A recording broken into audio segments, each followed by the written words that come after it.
Doctor Abdullah साहब से मैं कहूँगा कि आप सब प्लीज तशरीफ।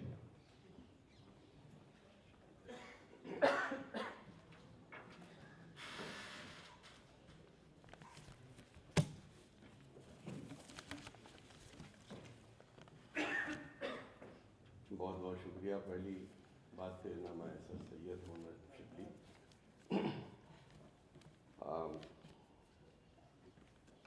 सेमिनार का topic the role of media in combating communalism in India, इस पर मेरे ख्याल से कोई बात ही नहीं हुई। हम लोग अभी तक अपने अपने जो जज्बात हैं, जो हमारे दूसरी मसलहतें हैं, उस पर बात हो रही थी। और शुरू में मुझे तौकीर साहब ने कहा था कि आपसे कहेंगे, आप यू सेट द स्टेज और उस पर बात होगी। बल्कि अब उसका टाइम तो नहीं, आप लोग भी थक गए हैं। और जावेद अख्तर के एक शेर है कि जो भी कहना है बस चंद लफ्ज़ों में कहो, उसको कब फुर्सत सुने फरियाद सब। तो मुझे ज़्यादा बोलना नहीं है। मैं दो तीन बातें अर्ज़ करना चाहता हूँ। पहली बात है कि देखिए, हिंदुस्तान की आज़ादी आज 6 दहाइयों से ज़्यादा हो गई, और उसके फ़ौरन बाद ही ज़िम्मेदारी टूट गई, जागीरदारी चली गई। लेकिन the real freedom has yet to कम।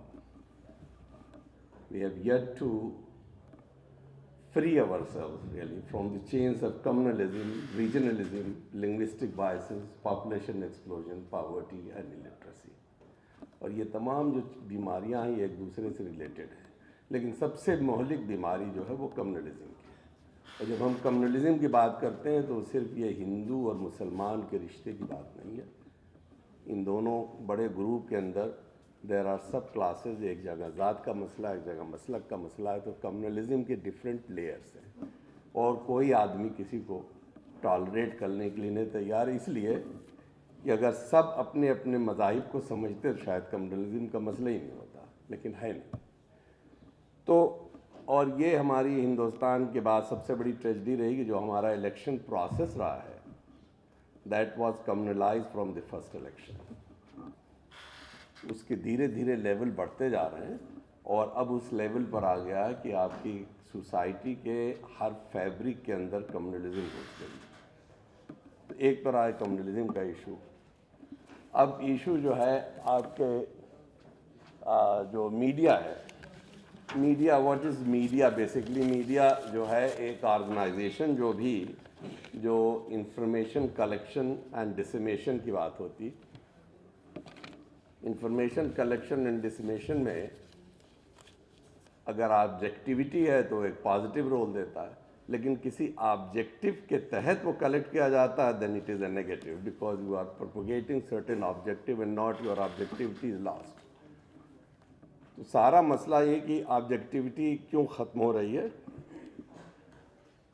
ये एक बड़ा मसला है। और लेकिन एक इकॉनमिस्ट है, मैं नाम नहीं याद आ रहा उन्हें, मैं कोई तैयारी करके नहीं आया यूएस के, उन्होंने कहा कि जो पोस्ट मॉडर्निज्म के बाद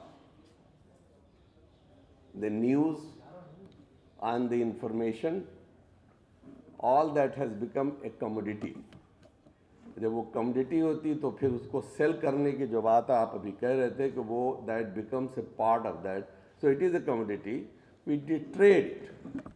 और इसीलिए मीडिया जो है now it has become a corporate media. Corporate media का काम वो ज़मीर रखने वाले तमाम ये जो लोग थे पहले ज़माने के जर्नलिस्ट या तज्जिया निगार, वो जा चुके हैं या जा रहे हैं। अब सारा मीडिया का कंसर्न है how to make money. So really अगर आपको कम्बैक्ट करना है through media, so either you create a media of your own with certain idealism, only then you can combat. Otherwise ये उम्मीद रखना उनको जहाँ से पैसा मिलेगा, people will twist, people will manipulate, people will collect information to prove something and not really कोई objectivity नहीं होगी उसके अंदर। तो ये एक मसला है। दूसरा मसला ये कि आप उसमें जो थोड़ी बहुत उम्मीद है कि एक सोशल मीडिया क्रिएट हो गया कारपोरेट मीडिया का एज अपोज, लेकिन सोशल मीडिया में कैन प्ले वही एक होप है उन लोगों के लिए, because if you are more organise and use that as a tool, perhaps you have a little better chance to succeed. बाकी जो है अब हम अखबार निकाल रहे हैं, उसके सर्कुलेशन कितना होगा, क्या होगा, ये सब बहुत से मसाइल हैं.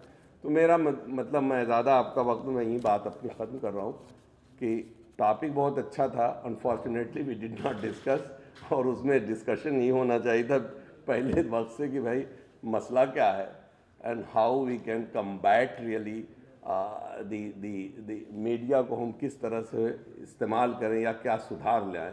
तो मेरी समझ से मीडिया के सुधार नहीं होने का. In this day and time you have to create your own media अपनी बात कहने के लिए, because it is already sold out. Only social media can play some constructive role provided it is organised in a better way. और बहुत बहुत शुक्रिया.